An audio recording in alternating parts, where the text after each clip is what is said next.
1838년 11월 체로키족은 조상 대대로 살던 땅을 빼앗긴 채 차가운 겨울바람과 혹독한 추위 속에서 강제 이주하는 내용을 담은 영상입니다. 제대로 된 식량과 옷도 없이 수천 킬로미터를 추위와 질병과 굶주림으로 인구의 4분의 1이 목숨을 잃는 고통의 여정을 기록한 내용입니다.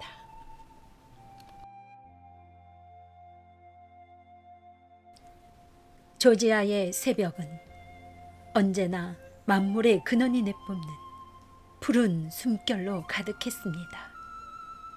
그 안개는 대지가 밤새 흘린 땀이었고 우리가 대대로 일궈온 옥수수 밭을 적시는 생명수였습니다. 우리는 이 땅의 흙을 만지며 선조들의 목소리를 들었습니다. 이곳이 너희의 탯줄이며 너희의 영혼이 돌아갈 안식처다. 하지만 1838년 11월 그 해의 겨울은 유독 일찍 찾아왔습니다. 소리가 맺히기도 전에 들이닥친 것은 계절의 추위가 아니라 인간의 잔혹함이었습니다. 앤드류 잭슨의 서명이 새겨진 강제법은 법이 아니라 우리의 심장을 찌르는 칼날이었습니다. 조지아의 비옥한 흙 밑에 잠든 황금은 축복이 아니라 저주가 되어 돌아왔습니다. 나가라! 이 땅은 이제 너희의 것이 아니다! 군화 발소리가 평화롭던 마을의 흙먼지를 일으킬 때 우리는 보았습니다. 수십 년간 정성껏 갖고 온 사과나무가 베어지고 아이들이 글을 배우던 학교 문이 무력으로 닫히는 것을요. 아침 식사를 준비하던 여인들은 솥을 걸어둔 채 끌려나갔고 들판에서 소를 몰던 사내들은 신발도 신지 못한 채 쇠사슬에 묶였습니다. 어느 노모는 조상들의 이름이 새겨진 비석을 끌어안고 울부짖었습니다. 어떻게 우리 조상의 뼈가 묻힌 이곳에서 짐승처럼 몰아낼 수 있단 말이냐. 하지만 돌아오는 것은 차가운 총구와 비정한 외침뿐이었습니다. 가장 고통스러운 것은 우리가 일군 문명이 우리를 배신했다는 사실이었습니다. 11월에 찬바람이 불어오던 날 12,000명의 거대한 행렬이 서쪽을 향해 첫 발을 뗐습니다. 그것은 길을 떠나는 자들의 걸음이 아니라 산채로 무덤을 향해 걸어가는 망자들의 행진이었습니다. 뒤를 돌아보지 말라는 군인들의 채찍질 속에서도 아이들은 불타오르는 고향집의 검은 연기를 보며 목 놓아 울었습니다. 근원이시여, 우리가 당신의 품을 떠나 어디로 가야 합니까? 조지아의 푸른 하늘은 여전했으나 그 아래 숨쉬는 우리의 공기는 이미 피와 먼지로 얼룩지고 있었습니다. 우리는 아직 몰랐습니다. 발바닥이 갈라지고 눈물이 얼어붙어 살점을 파고든 이 고통이 장차 4,000명의 목숨을 앗아갈 대참사의 서막에 불과하다는 것을요. 고향의 흙 한 줌을 주머니에 넣은 채 우리는 눈물의 길로 들어섰습니다. 등 뒤에서 들려오는 우리 집이 무너지는 소리는 우리 심장이 조각조각 부서지는 소리와 같았습니다. 만물의 근원이시여, 이 어린 생명들을 보살펴 주소서. 이제 우리는 인간의 자비가 사라진 오직 얼음과 눈물만이 가득한 길을 걸어야 합니다.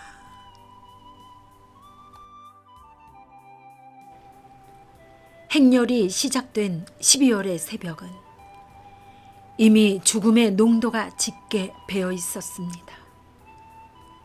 군인들의 채찍 소리는 정적을 깨우는 파열음이었고, 쇠사슬이 부딪히는 금속음은 우리 영혼을 옥죄는 장송곡이었습니다.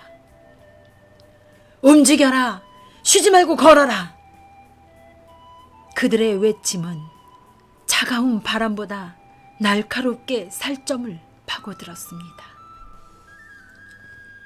가장 먼저 쓰러진 것은 노인들과 어린아이들이었습니다. 엄마, 발이 없어진 것 같아요. 아침마다 들려오는 아이의 신음은 어머니의 가슴에 대못을 박았습니다. 신발이 헤어져 맨발이 된 아이들은 발바닥이 갈라져 피가 흐르고, 그 피가 땅에 닿자마자 얼어붙어 한 걸음을 뗄 때마다 살점이 뜯겨나갔습니다.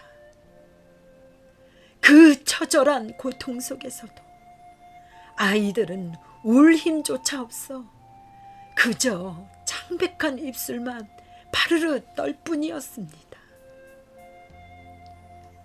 길가에는 이름 없는 무덤들이 이정표처럼 늘어섰습니다. 제발 내 아들을 이 차가운 땅에 혼자 두지 마세요. 아이의 시신을 가슴에 품고 놓지 못하는 어머니를 군인들은 개머리판으로 내리쳤습니다. 제대로 된 장례는커녕 흙 한 줌 제대로 덮어주지 못한 채 떠나야 했던 그 수많은 새벽, 우리는 만물의 근원을 향해 묻고 또 물었습니다. 인간의 잔혹함은 대체 어디가 끝이며 우리가 흘려야 할 눈물의 양은 얼마나 더 남았냐고 말입니다. 밤이 되면 고통은 더욱 선명해졌습니다. 급하게 나오며 들고 나온 얇은 담요 한 장은 칼바람을 막기엔 너무나 무력했습니다. 우리는 서로의 체온을 나누기 위해 짐승처럼 엉겨붙어 밤을 지새웠습니다. 하지만 아침이 되어 일어나 이제 가야 해라며 옆 사람을 흔들면 이미 차가운 돌덩이로 변해 눈을 뜨지 못하는 이들이 속출했습니다. 어제까지 함께 옥수수 씨앗을 이야기하던 동료가, 내 품 안에서 온기를 나누던 형제가 하룻밤 사이 싸늘한 주검이 되어 버리는 일상은 우리를 미치게 만들었습니다. 전염병은 굶주린 우리 몸을 가장 쉬운 먹잇감으로 삼았습니다. 콜레라와 열병으로 뒤섞인 구토물과 오물이 행렬 주위에 가득했고, 비명은 이제 일상이 되어 아무도 그 소리에 고개를 돌리지 않게 되었습니다. 차라리 나를 죽여다오. 이 고통을 끝내다오. 절규하며 길가 낭떠러지로 몸을 던지는 젊은이들의 뒷모습을 보며 우리는 살아남은 것이 축복인지 저주인지 분간할 수 없었습니다. 하지만 그 처절한 비명 속에서도 우리는 서로의 손을 놓지 않았습니다. 앞서가는 장정이 기력이 다한 노인의 팔을 끌고 힘겨운 여인의 등에 업힌 아이는 죽어가는 어머니의 귓가에 끊임없이 체로키의 노래를 속삭였습니다. 그것은 애환을 넘어선 근원의 생명력을 향한 마지막 몸부림이었습니다. 우리는 만신창이가 된 몸으로 얼어붙은 켄터키의 평원을 지났습니다. 발걸음을 옮길 때마다 묻어나는 피와 눈물은 하얗게 쌓인 눈 위에 붉은 길을 만들었습니다. 그 길은 우리가 어디서 왔는지를 잊지 않으려는, 그리고 우리가 아직 살아있음을 증명하려는 처절한 기록이었습니다. 만물의 근원이시여, 이 찢어지는 고통을 굽어 살펴 주소서. 우리는 지금 인간이 만든 지옥을 건너고 있습니다.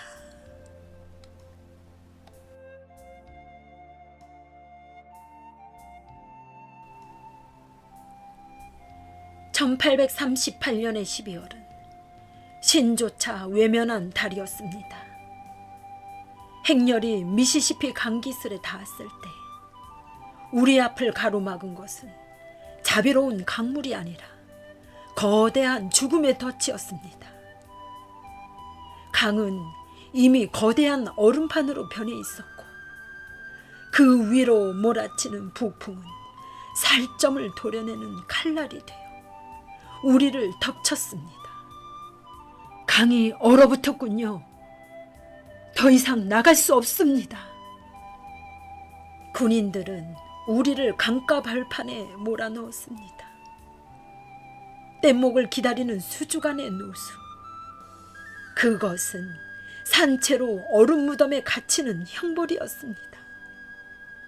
텐트조차 없는 허벌판에서 우리는 만물의 근원을 향해 몸을 웅크렸습니다. 불을 피울 나무조차 귀해진 그곳에서 우리는 서로의 등을 맞대고 얼어 죽지 않기 위해 처절한 사투를 벌였습니다. 밤마다 강 너머에서 들려오는 얼음 갈라지는 소리는 마치 돼지가 내지르는 비명 같았습니다. 그 비명에 화답하듯 우리 수용소 곳곳에서도 숨이 끊어지는 소리가 끊이지 않았습니다. 아버지, 제발 눈을 뜨세요. 거의 다 왔단 말이에요. 아들의 애절한 부름에도 아버지는 대답이 없었습니다. 그저 허공을 향해 뜬 눈 위로 차가운 소리만이 내려앉을 뿐이었습니다. 강물은 우리 형제들의 거대한 공동묘지가 되었습니다. 얼음 사이를 아슬아슬하게 건너듯 수레가 뒤집힐 때마다 비명 한 번 지르지 못한 채 검은 물속으로 사라져간 아이들, 그들을 구하려 뛰어든 아버지들조차 차가운 강물 속에서 얼음 조각이 되어 떠올랐습니다. 강가에는 주인 잃은 신발과 젖은 담요만이 흩어져 남겨진 자들의 가슴에 시퍼런 멍을 새겼습니다. 가장 잔인했던 것은 기다림이었습니다. 강을 건너기 위해 기다리는 하루하루가 수백 명의 목숨을 앗아갔습니다. 식량은 바닥났고 굶주림에 지친 사람들은 가죽끈을 씹으며 허기를 달랬습니다.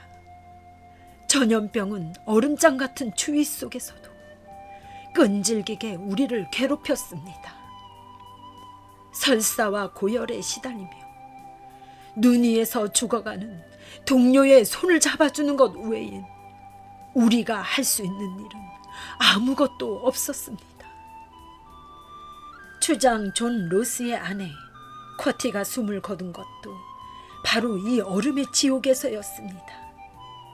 그녀는 자신의 체온이 다하는 순간까지 병든 노인에게 자신의 마지막 담요를 덮어주었습니다. 그녀의 죽음은 체로키의 심장이 멈추는 것과 같았습니다. 우리는 얼어붙은 강바닥을 손톱이 빠지도록 파내어 그녀를 묻었습니다. 흙이 아니라 얼음을 덮으며 우리는 우리가 믿었던 정의와 자비도 함께 묻었습니다. 근원이시여, 보고 계십니까? 이 물속에, 이 얼음 아래 얼마나 많은 당신의 자녀들이 잠들어 있는지 알고 계십니까? 비명은 이제 목구멍 안으로 잦아들었습니다. 너무나 많은 죽음을 목격한 나머지 우리의 눈물샘은 이미 말라버렸습니다. 오직 살아남아야 한다는, 이 아픔의 증인이 되어야 한다는 지독한 의지 하나로 우리는 얼음 강 위를 기어갔습니다. 미시시피의 얼음 장벽은 우리의 육체를 부수었으나 서로의 손등을 움켜쥔 채 그 처절한 악력까지는 꺾지 못했습니다. 우리는 얼어붙은 강 위에 핏빛 발자국으로 우리의 역사를 기록하며 죽음의 강을 건너갔습니다.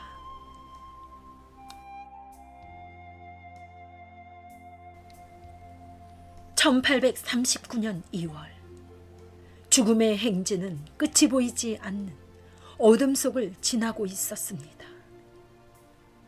미시시피의 얼음강을 건너온 우리에게 남은 것은 뼈만 남은 육신과 찢겨진 영혼뿐이었습니다. 길가에 버려진 수레바퀴보다 더 처참하게 부서진 우리의 산 위로 이제는 슬픔조차 사치처럼 느껴지는 지독한 허무가 찾아왔습니다. 그때였습니다. 만물의 근원께서 우리에게 보내신 기적 같은 위로가 시작된 것은 살을 애는 추위와 굶주림에 지친 어머니들은 길 위에서 숨을 거두는 아이들을 품에 안고 하늘을 향해 원망조차 하지 못한 채 눈물만을 쏟아냈습니다. 그 뜨거운 눈물이 차가운 흙바닥에 닿을 때 그 자리에서 하얀 꽃잎이 피어나기 시작했습니다. 하얗고 순결한 꽃잎, 그것은 어머니의 눈물이었고 꽃 중심의 금색은 빼앗긴 고향 조지아의 황금빛 태양이었습니다. 우리는 그것을 체로키 장미라 불렀습니다. 13개의 꽃잎은 흩어지고 찢겨진 우리의 13개 부족을 상징했습니다. 그 가시도 진줄기는 이방인의 침략을 막아내지 못한 아픔이었으나 그 끝에 피어난 하얀 꽃은 너희는 결코 패배하지 않았다는 근원의 대답이었습니다. 살아라 아가야, 이 꽃을 보렴. 우리가 흘린 눈물이 결코 헛되지 않았음을 기억해라. 어느 죽어가는 노인은 젊은이의 손을 잡으며 마지막 숨을 몰아쉬었습니다.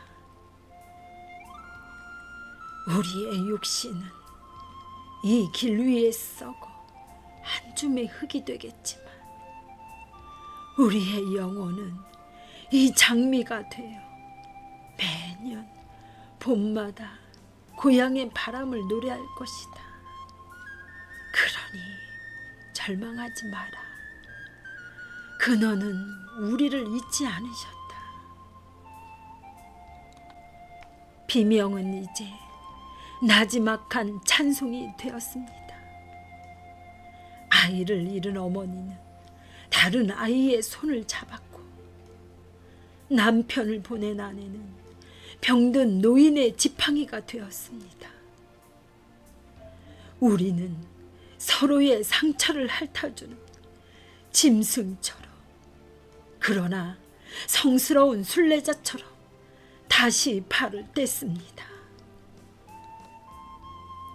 동상으로 문드러진 발가락 사이로 진물이 흘러도 우리는 그 장미의 가시를 지팡이 삼아 서쪽으로 향했습니다. 이 아픔은 더 이상 단순한 죽음이 아니었습니다. 그것은 대지의 깊은 근원으로 돌아가는 숭고한 의식이었으며, 남겨진 자들에게는 죽음보다 강한 생존의 명령이었습니다. 우리는 길 위에 묻힌 4,000명의 이름을 가슴속 깊은 우물에 새겼습니다. 바람이 불 때마다 그 우물에서 울려 나오는 통곡 소리를 들으며 우리는 비로소 깨달았습니다.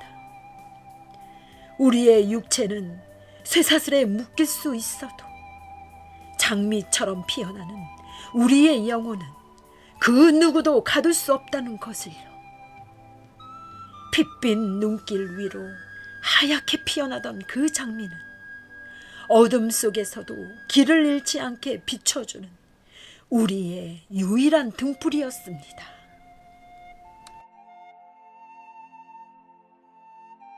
살점이 뜯겨나간 맨발로 얼음강을 건너고 자식의 시신을 눈더미 속에 묻으며 피눈물을 삼켰던 우리가 여기 서 있습니다.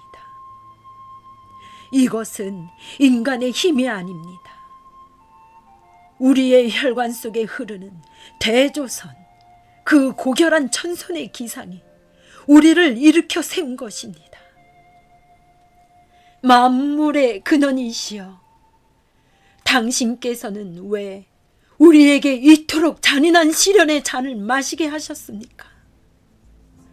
이제야 비로소 깨닫습니다. 이 모진 고난은 우리를 멸절시키기 위함이 아니라 가장 순결하고 단단한 민족으로 다시 빚어내기 위한 거룩한 연단이었음을 말입니다. 잠들어 있는 대조선의 후손들이여, 이 땅에 서린 비명을 잊지 마십시오. 당신들이 지금 쉬고 있는 숨 한 번, 딛고 있는 땅 한 뼘은 조상들이 목숨과 맞바꾼 마지막 유산입니다. 당신들의 영혼 속에 새겨진 그 깊은 상처는 부끄러움이 아니라 하늘이 선택한 민족만이 짊어질 수 있는 영광의 훈장입니다. 잊지 마십시오. 눈물의 길은 여기서 끝났으나 우리의 위대한 항해는 이제 시작입니다. 그놈께서 약속하신 그 찬란한 아침이 저 지평선 너머에서 붉게 타오르고 있습니다. 깨어나라 천손의 후손들이여, 그대의 이름은 영원히 지워지지 않을 대조선의 자부심입니다.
체로키족의 강제 이주 역사를 시청해 주셔서 감사합니다.